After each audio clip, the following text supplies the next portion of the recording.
Hello, everyone, and welcome to another episode of Sterling Live. My name is Caitlin Brower. I am Sterling's social media manager, and I am thrilled to be here as I am here every Tuesday at 1 p.m. Eastern. But today I am here with Steve Smith and David Bloom. So Steve Smith is our managing director of our EMEA region, and David Bloom is our general manager of gig, consumer, and volunteers. And today we will be discussing, we're going to talk about the gig economy today, but specifically we're talking about scalability, safety, global programs, and the most interesting thing probably is why every business can be considered a little bit gig. So I'm very excited to talk about this with the two of you. With that being said, though, I would love for you both to introduce yourselves to our audience. So I can see Steve in the top left corner. So Steve, why don't you go ahead and introduce yourself? Sure thing. Hi, Caitlin. Hi, everybody. Good to be back on one of these sessions. I was just saying to Caitlin, it's great that the sun is shining today. Normally It's dark outside. But yeah, I'm Steve Smith. I lead the business for Sterling out of the EMEA region, based in the UK, looking after our customers and our people across the UK, Europe, and the Middle East. That is great. Thank you. And thank you for joining me again. You've been on quite a few of these. So we always love to have returning guests, especially ones like you back. David, this is your first time. And I was joking to the two of you both yesterday, saying that I had to track David down. I've been wanting him on one of these episodes, and he's finally here. So can you go ahead and introduce yourself to our audience? I am delighted to be sharing a video with Steve and you and chatting about the gig, all things gig. I'm David Bloom. As Caitlin said, I'm the general manager of our gig, consumer, and volunteers vertical. I've been with Sterling about 3 years, and prior to this, I had a career running my own technology startup. I worked in product for some major media brands and a bunch of other things before coming to Sterling. And my responsibility is the delivering excellence to our clients in the gig economy, strategy, customer acquisition, the whole 9 yards. I'm delighted to be here and get to know some of the folks on the phone. I love it. And we are delighted to have you here. So for our audience that is watching live right now on Facebook, LinkedIn, and YouTube, if you have questions throughout the show for Steve and David, please go ahead in the comment section across these three platforms and go ahead and ask your questions, and I will get them over to these two as I see fit throughout the show. So let's go ahead and get started, because we are talking all things gig economy. So to start, to give our audience just a general overview, I would love to, provide a definition. So David, I'm going to start over with you. What is the gig economy? So the gig economy is a little bit like an elephant. Depending on what part of it you touch, it may feel a little bit different. But at its core is the idea that the individual is their own agent and chooses the nature of their own work. And they relate to a business, or in some cases a platform, by picking and choosing the opportunities they have to performing some piece of work and then getting compensated for it. They're not employees. There's no fixed exchange. It is simply the individual getting to have agency over their professional experiences. That is a great definition, and I know it would definitely help our audience as we dive further into our conversation. So I think, where we're going to move to next is probably the most intriguing part of the conversation, and it's in the title of the topic that, every industry, every business can, technically be considered gig. And I think a lot of people watching might be like, what are you guys talking about? The gig economy, other industries, things like that. So I do want to tap into the both of you here. So again, every industry can be considered the gig industry. And, a lot of businesses can learn from gig. So this is a question to both of you. So Steve, why don't we go ahead and start with you? So how is gig considered, in all industries? And if you could provide specific examples, that would be great. Yeah, sure. So I think, as David said, this is the way that the workforce has evolved in recent times. So we're seeing a shift in how people engage with work, but the organizations they work for broadly sit within the same verticals, right? If you were to carve out different working verticals or sectors, gig just applies in each and every one of them, and quite rapidly is kind of ripping through them, I would say. And it's part of that evolution of the workforce. So like an example from me, we work with a lot of gig customers in the delivery field here in the UK. And so, I mean, that ties really closely into retail. It ties really closely into transport. And a lot of the things that the gig companies are doing is looking to the kind of more traditional organizations in those vertical sectors and saying, okay, well, how do we kind of disrupt in many ways? How do we create this gig opportunity in this established working vertical? And so there's a lot of looking back at what the traditional organizations are doing, but there's also a lot that those traditional businesses can learn from the way the gig economy are disrupting and applying themselves to. So that's one of the ways I see kind of every business being a little bit gig, and gig being a little bit of every business as well. Yeah, Steve, actually, can I jump in, Caitlin, on that? I think what Steve said is actually the really important piece. There is no real gig industry necessarily, right? There is a gig model and an approach to work that is gig. And it's been made sort of famous in things like rideshare and last mile delivery, which were always sort of where people went and grabbed a few shifts of work or a couple hours of work to get some extra money. But it is way more than that now. And you see gig is almost like a horizontal as opposed to a vertical. And there is sort of a gig approach to healthcare, to finance, even to retail and logistics and manufacturing. There's giggy everywhere. I think that's our new tagline, giggy everywhere. So I do. Giggy everywhere. I love that. Yeah, so get giggy with it. We're learning so many new things today. So I absolutely love both of those new taglines. Yeah, but it's really good to dive into that and to let our viewers understand that you can find it. And I do like referring to it as more of like a horizontal, diving into multiple industries. So I think that is very helpful. So given Sterling, how we position ourselves, we are verticalized. We do support, a tremendous amount of industries and have that verticalized expertise in every industry and things like that. That shows our strength as an organization. So how does this idea that gig, that this gigginess that we are referring to, how does that further support, Sterling's strength as an organization? So David, I'll kick that over to you to start.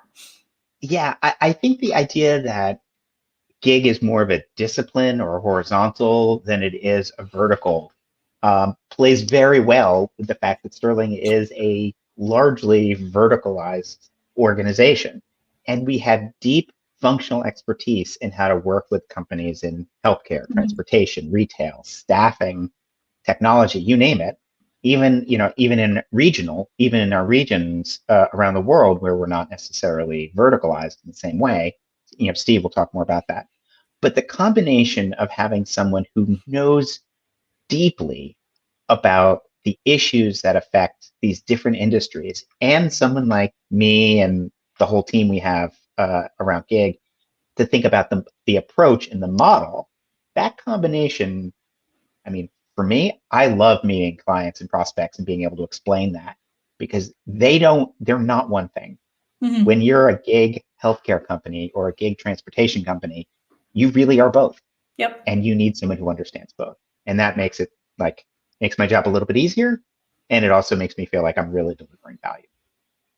I love that. Steve, do you have anything to add in that regard?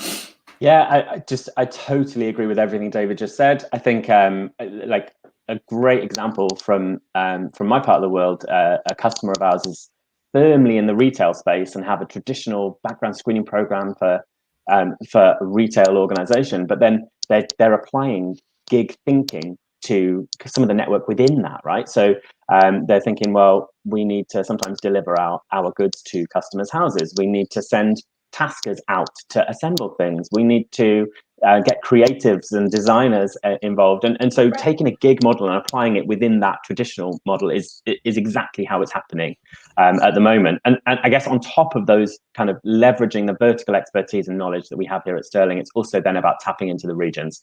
And so just as much as David works really tightly with other general managers in different vertical markets to help apply the horizontal gig into that.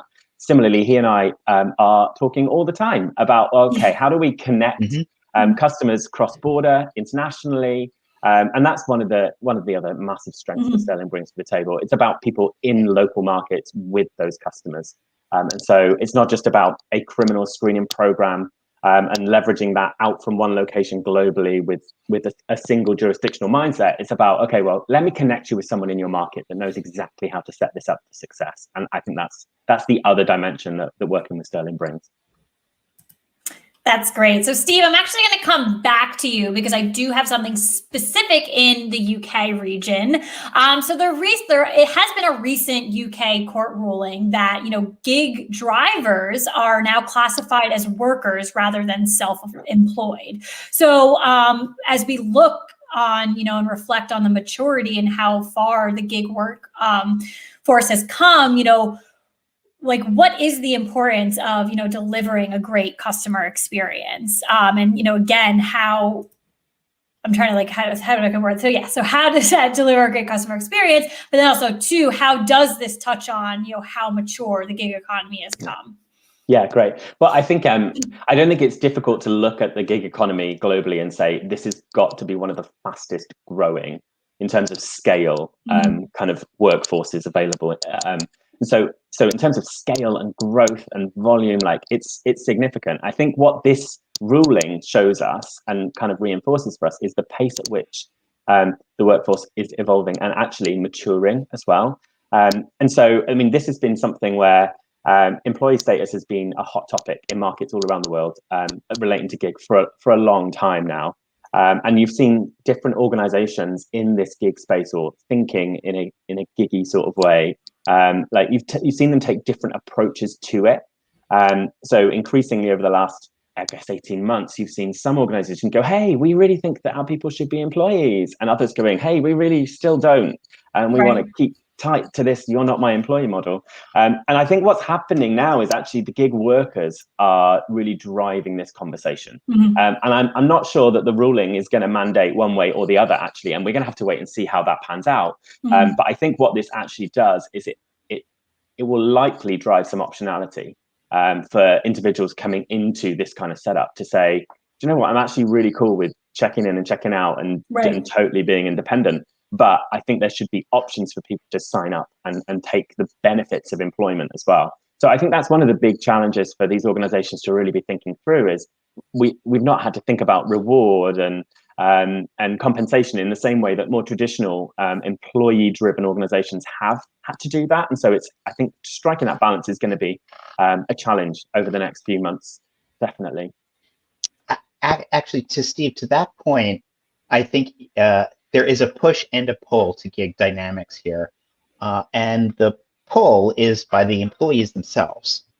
Now, not everybody wants to be a gig worker, but depending on your definition of gig, and that probably includes things like freelance work, right, where you get to pick and choose what assignments you take on. According to one survey, more than 60 million people, or just about 60 million people in the US in 2018 were involved in gig work. That's insane. And 50% of freelancers would not accept a full-time job for any salary. And 42% of people aged 18 to 34 freelanced in 2018. Now, those are US stats. I assume we have similar things around the world. But when 42% of the young workforce freelanced in a single year, that is a paradigm shift. And you are not going to get a lot of those people to think to engage with traditional models. So that's a pull. You have to go where the market is taking you. And then the second part of that is something else, is the other thing you said, which is how quickly these dynamics are changing. These are not multi-year business cycles anymore. These are, in some respects, seasonal business cycles. And if you've ever thought about the flexibility a retail establishment needs in the month between Christmas and New Year's, that is the kind of nimbleness that many businesses now need to have every month of the year.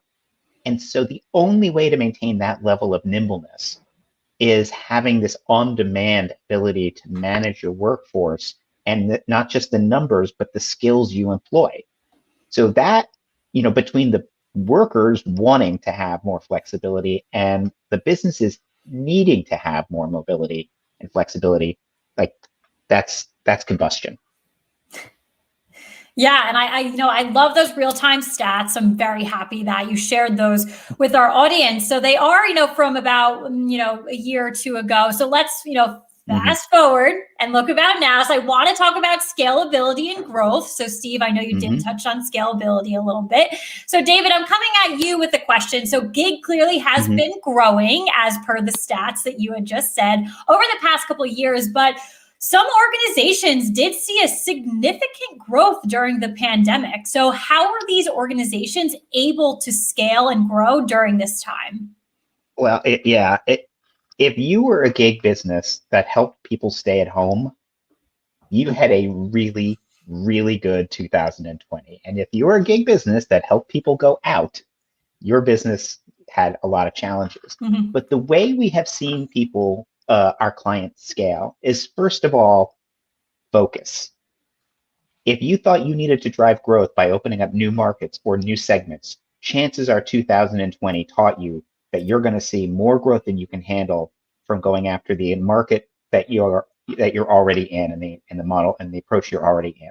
So that's number one. A lot of our clients got rid of those extra plans for maybe growing into a new country or adding a new line of business. The second thing that they did is they started to double down on the program, the intricacy of exactly what are they screening for and how are they screening for.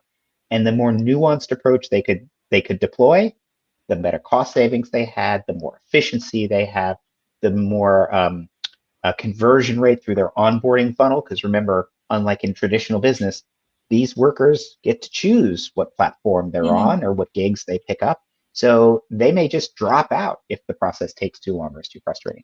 So it was a combination of organizational focus at the big level and being very, very focused on exactly what program they really need at the trust and safety level, and then thinking about the individual applicant's onboarding experience is sort of at the micro level. And that's how they've been able to scale. Yeah, that's great. And so Steve, my question for you then is, when organizations are looking, when and how to grow and scale, what are some other external factors that might come into play? Yeah, sure. I think competition is a big one.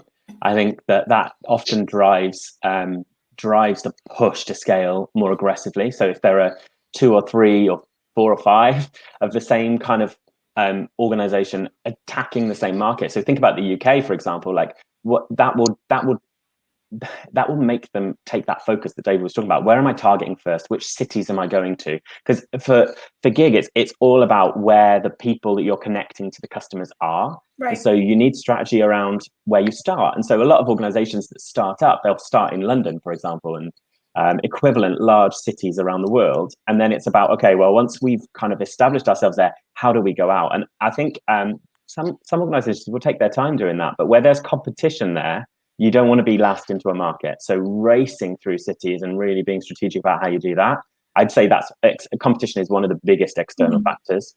Something else that I've seen, strangely, and again, this will be dependent on the type of organization and what they're trying to achieve. But in terms of deliveries, one thing we've seen is actually there's a lot of seasonality that drives it. So during the winter months, during the wet months of the year, where people are most likely to be at home, it drives greater demand. It drives less interest from people wanting to deliver because they don't want to go out and deliver in the wet and the cold.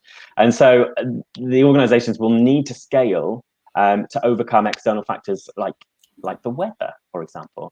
And so it gets as granular as that as well, like and really understanding the market that you're trying to reach into and some of those external factors that will impact supply and demand. That's really the level of details you've got to get into to kind of work out the mechanics of how to scale as well. Well, and also it's interesting you said, because you can no longer think about your business as having customers, right? Because you now actually have customers on both sides of your business, right? Because you need to both get people who want to buy using your platform or come onto your store or your website, but you also need to acquire workers who want to work on your platform or for your store. So it's that you really need to be very thoughtful, not just about when and where am I going to be able to drive demand, but where and when am I going to drive supply that will match demand so I can be successful? Yeah, and honestly, like both of those factors too. Like these are the details that I'm very intrigued about, and I'm happy again having both of you on with me today because it's something like weather that you wouldn't really think of, or David, what you just said, the organization having to think of two ways of a customer, of me hiring you, but then us going getting customers too. So very interesting factors that go into scalability and growth for these organizations, whether it's as gig grows or during a time like the pandemic when some of them did find a lot of growth and things like that. Yeah, and I guess just quickly on that as well, Caitlin, the reverse is also true, right? So you flip that. And so the weather example, right? When it's cold, when it's wet, they need to get more people on their platform to meet the demand of the people on the other side of the platform. Same thing. When it's hot and when the sun is shining and everyone's out in the summer, like the demand goes down. And so the organizations, they don't want to be scaling at that point. And so you might have lots more people wanting to get involved on the platform and kind of sign up. And actually, they don't have the demand for those people. So finding ways to kind of push and pull people in and out at the time when they need, I think that's critical to how these organizations scale as well.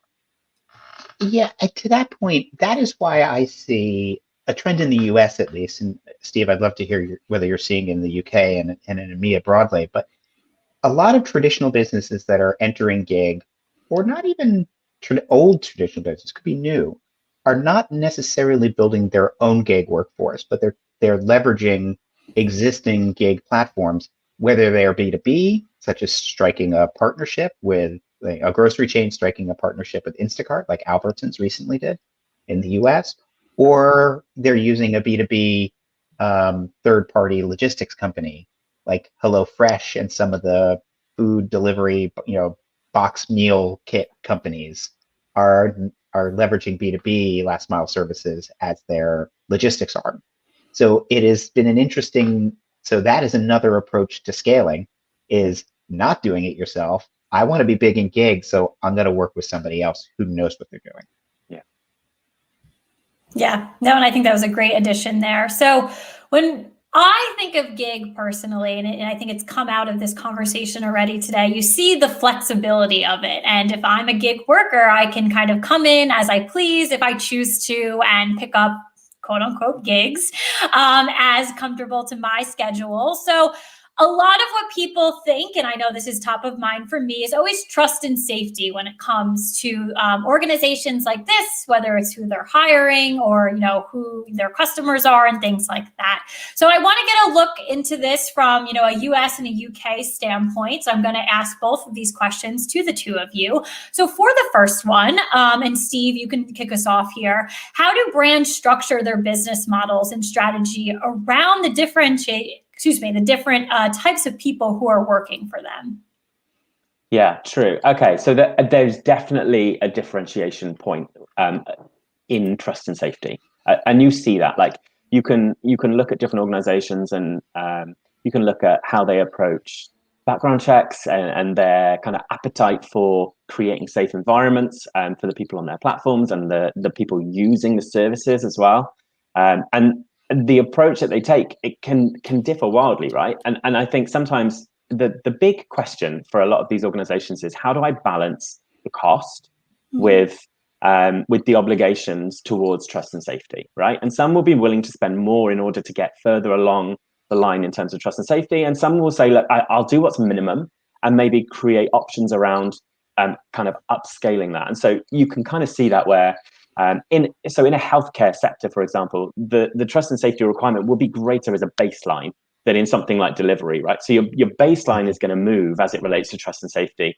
And then what I see, and I'm sure, David, you'll be able to add more to this with it a bit more mature in the US anyway, is that actually some of these organizations then create optionality around, okay, if you're looking for someone to provide this service, here's our baseline around trust and safety. If you would like more than that, feel free to pay a little bit more, and we'll add some more robustness to a check, or you might even have it the other side, right? The second customer that David was talking about, someone coming into the platform looking to provide those services, they may say, hey, do you know what?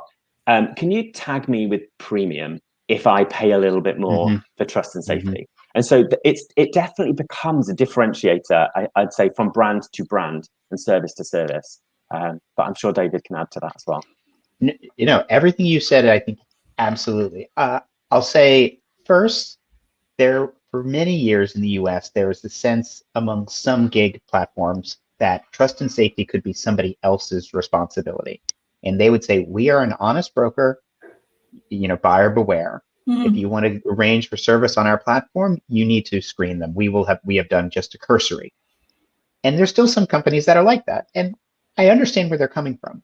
I just don't think that protects you anymore. No, everybody, every consumer and every worker has a baseline expectation that the platform is going to be safe. And if it's not, something goes wrong, they're going to complain or sue. Like, people complain to Grubhub when the food doesn't taste good. Go on their Facebook page. It's crazy. Grubhub doesn't own the kitchen. Right. But if the food doesn't taste good, they blame the platform. Trust and safety is no different. Mm-hmm. So you cannot get away with it the way you may have in the past. That's number one. Number two, you got to think of it as a community. Mm-hmm. It's not just that you're background screening a provider or worker. You're creating trust and safety in your community. So increasingly, we have clients and prospects who are asking how to do background checking or some kind of verification, often starting with identity, on both supply and demand. If I am a platform and the worker goes into somebody else's home to babysit, to pick up a dog, to assemble furniture, whatever that may be, to tutor a kid, they want to know that the people who are hiring them or paying for them to do the job are also safe. Mm-hmm. So you're seeing a lot more two-sided screening going on, at least in the US. And then third, we are definitely seeing the trend that Steve just mentioned about individuals who want to have a higher status on a platform by getting that certified blue check. Mm-hmm. And so they may pay to have an extra standard, and platforms starting to make that attractive by allowing buyers to search or sort providers by whether or not they're certified or not. Mm-hmm. Yeah, so two major keys from that discussion, for sure, the verification and paying a little bit extra to kind of put yourself out there as you believe yourself as, a trustworthy individual, a safe person. But then also too, David, what you had mentioned about, community, that these organizations are really focused on keeping that trust and safety within the community as they go out and build one based off of their organization. So I really liked those 2 points that I pulled out of what the two of you discussed there. So let's remember these. No, you're fine. These people represent you. Like, if you're thinking about leveraging gig workers for your business, whether you're using an established brand to help you, whether you're building your own platform, whether you're thinking about using them, the worker and even the demand side of your marketplace, they represent you. And that community feeling that this is safe, I feel comfortable, that is both critical and fragile. Mm-hmm. 7 years ago, 10 years ago, how many of us would have thought about Airbnb and renting out a room in somebody else's house to go stay there when we're visiting another city? Or just, or hop in the back of somebody's car that we don't know just to pick us up at the airport in a strange city. The amount of trust we as consumers and frankly as workers put on these platforms is extraordinary. And if it goes away, you are screwed. Mm-hmm. Yeah. And I'm happy you brought that up, because I did have to laugh a little bit when you brought up those two examples, because I do picture myself 10 years ago and I would have not rented a room from someone or gotten to the back of a stranger's car. But the world obviously adapted to a new way in which of how we as individuals consume what's in the outside world. And that is the new way of things. And there is a lot of trust and safety out there in regards to that. So I thought that was definitely a good point. And again, I laughed because it's hit home for me. So definitely can relate to that. So let's dive more into, the global aspect of things, given that we do have, David, you on, very focused on the US, and then, Steve within, the UK area. So I do, want to touch down more in global. So what do we see shared, regardless of region when it comes to gigs? So let's look at the entire world. So let's, take down borders and everything. So what is shared regardless. So we can start with Steve, so you can start. So I'll say one thing and then David can do another. We can just ping pong back and forth till we run out. So one of the things we'll see who runs out of ideas. Yeah, it's like a game. We're turning this into like a quiz show for you now. Right. I think the one that jumps to mind for me, first of all, is the experience of the person joining the platform. I mean, the importance placed on that is global, and it might look different. It might, like, the way that you achieve success for those things might look different in different markets, but absolutely, it's critical. Like, one of the things that I hear customers talk about a lot is, how do we reduce the friction? How do we remove the friction from this process? So making the onboarding experience for someone who clicks through on the app from their first expression of interest to clearing their background and getting through all their training and getting all the equipment they need to do the job or whatever else it is, like, how do you move them from A to B as quickly and easily as possible? Because one of the things that David and I have talked about is like how that process, that person that tries to onboard, that process can become very stale very quickly, and they drop and they'll go somewhere else. And so that is one of the things, that the experience, frictionless, seamless experience moving through, and how important that is to the individual trying to get on board, but also how important it is to the gig organization trying to get as many people through as well. So it's like a supply chain thing and a candidate experience thing as well. David, shared experience. Well, first of all, I love that you use the word supply chain, because that really is how we have to think about these things. They are out there sourcing workers, they are attracting them, getting them interested, getting them to create an account, come to a website, create an account, go through a background check, onboard, and then getting them activated. And for a lot of and to piggyback off of what you talked about, that friction, we are the customs house. The background check is often, I think of it as sometimes as the customs house of the gig supply chain. And the longer your supply sits in customs waiting to be cleared, the more likely those products are to get stale. And so that's why the experience and the efficiency and the throughput matter in gig. Like, we don't run crazy screens. It's usually relatively straightforward, the things we're looking, like the searches that we run for our clients. But the operational tolerance in which we perform that work and which they then perform their adjudication and review work, the tolerances are microscopic. And so it is absolutely critical. When we're talking about going cross borders, the biggest issue that we have with our clients in the US going out is educating them on the differences in screening from country to country. In the US, it's a relatively mature, complicated, but understood world. You go into any other country and suddenly you're facing turnaround times that are in the days, because that's just the nature of the beast. But you have to change your whole operational mindset. You may need to change your workflows, your onboarding cadences. All these product decisions and operating decisions need to change because of how background screening varies from country to country. And that is, frankly, where Sterling's expertise comes in, and why Steve and I spend so much time talking to each other, because I can take one of my clients who's interested in going into the UK and say, hey, I'm not an expert, but Steve and his team are. You should talk to them. And it makes a profound difference.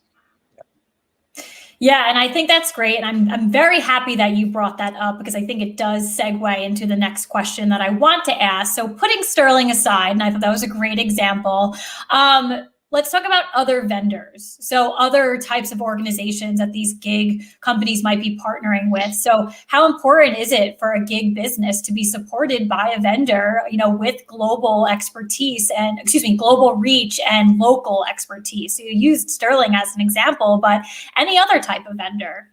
And it's open to both. You guys can answer. So I'll have you fight for it. Steve, go ahead.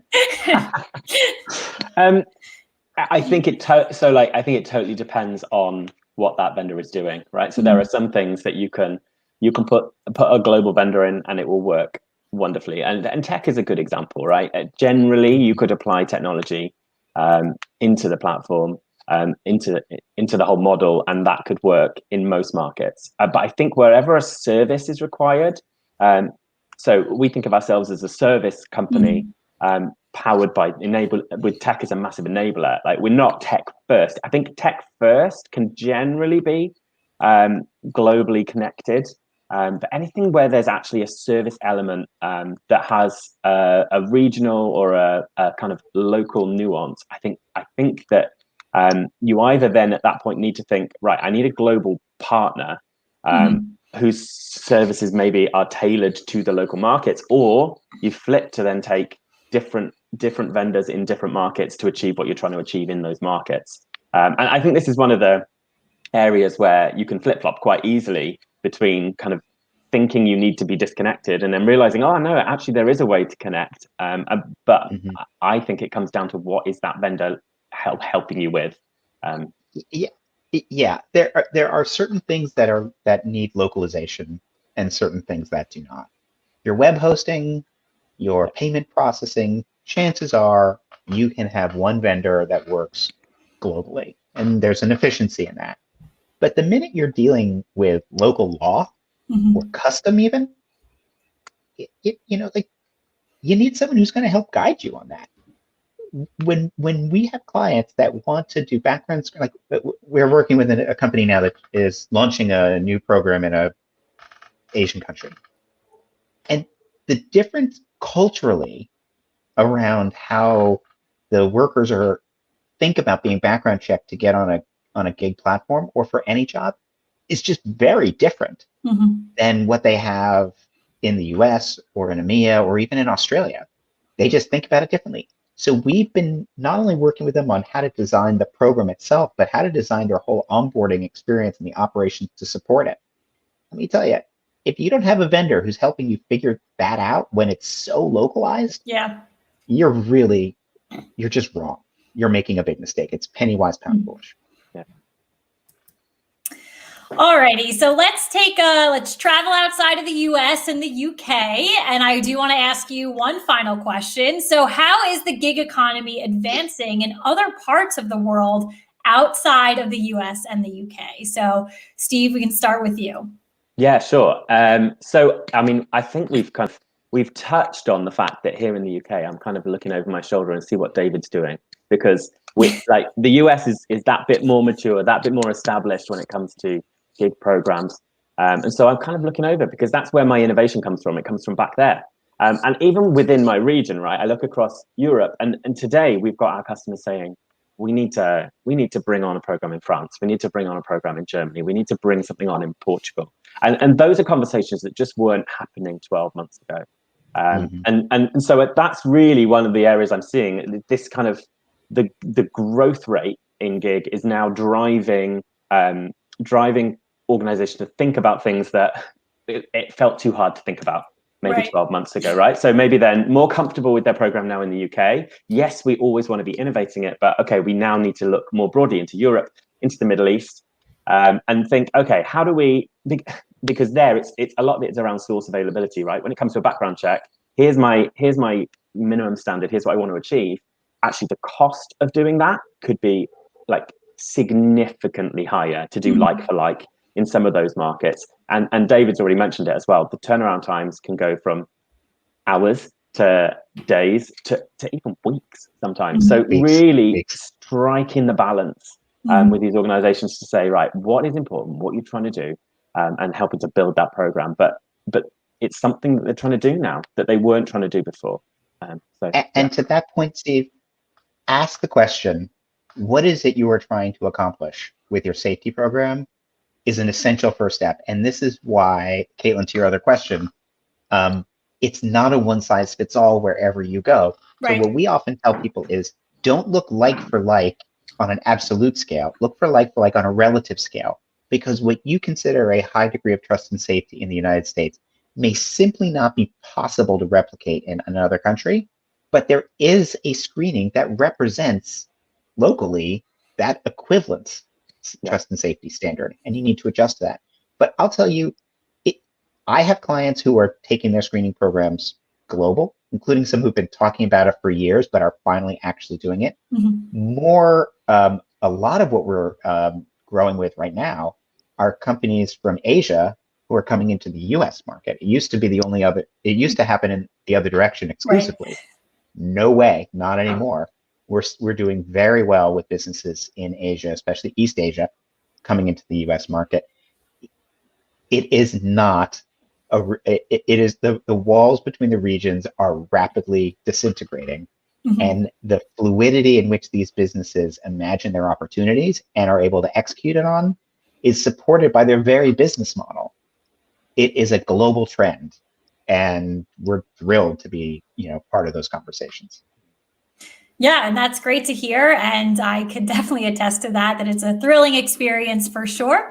So at this time, I do want to remind our audience across Facebook, LinkedIn, and YouTube, if you have any questions for Steve and David, please go ahead in the comment section and add those in. And while we wait for any potential questions to come in, I do want to start off by saying this was a phenomenal discussion today. And I really loved sitting down with the two of you and just learning all things gig, talking all things gig. So I do want to gather some final thoughts, though, around just, the gig economy, our discussion today specifically, just any final thoughts that you have. David, let's go ahead and start with you. Final thoughts. Well, this is going to be incredibly self-serving, but I love what I do. And I really believe what we've talked about here and how gig is influencing every industry, and it is being influenced by every human trend around work today. So I really hope that if you are a company out there that is at all thinking about how to take advantage of the gig economy to grow your business, or you are gig, or you're building a gig business, please come talk to us. Mm-hmm. This is what we geek out on, is trying to figure out how we can be most helpful to our clients. And this is it. This is where the rubber hits the road. We love this stuff. Yeah, and I do love the final thought from you, and I think it clearly does show you love what you do, and you're very good at what you do from this conversation today. So thank you for that. Steve, final thoughts from you. Yeah, I mean, just even listening back in this conversation, just thinking how quickly things change. I would just draw that back to everybody's attention. Like, this is so fast moving, so fast paced, and the synergies between the kind of, I hate saying it, but the traditional kind of setup, the traditional employment context, and the gig workforce, like there are so many synergies there. And so just encouraging people to think bigger, and to look forward, because that's what we do with our customers every day. It's about looking forward to the next thing. Our gig customers are probably some of the most restless in the best possible way. And so partnering with them to kind of keep this whole market moving forward and expanding into new markets, I agree with David, it's really exciting. It's moving fast. And what a great point to end on, that I want to make sure our audience heard, Steve, is these businesses in the gig economy are restless, and their mind is always moving. So if you are interested at all in what the gig economy can bring for you, you can reach out to us, of course, but you can also reach out to them. Every one of them is looking for partnerships. They have sales organizations and business development and partner networks and affiliate relationships. Get your business in touch with those businesses and hold on, because you will learn something from them that you cannot learn yourself. It is about speed to market, nimbleness, a product-driven approach to building a company, and it can be thrilling and educational all at the same time. What a discussion we had today. I can just see the excitement from the two of you. I'm excited now. So it's just truly, truly great. So yes, put those hands up. Definitely excited. You can go and do a little dance after the show. Anyone watching can do a little dance too, because I'm sure you're super thrilled and excited after this as much as the three of us are. So Steve and David, thank you so much for joining me today on Sterling Live. Thanks to our live audience across Facebook, LinkedIn, and YouTube, and potentially those who are watching on demand in the future. We thank you for tuning in every single week at 1 p.m. Eastern across Sterling social media platforms. So again, Steve and David, thank you so much for a wonderful conversation today. And I hope everyone has a lovely day. So thank you very much.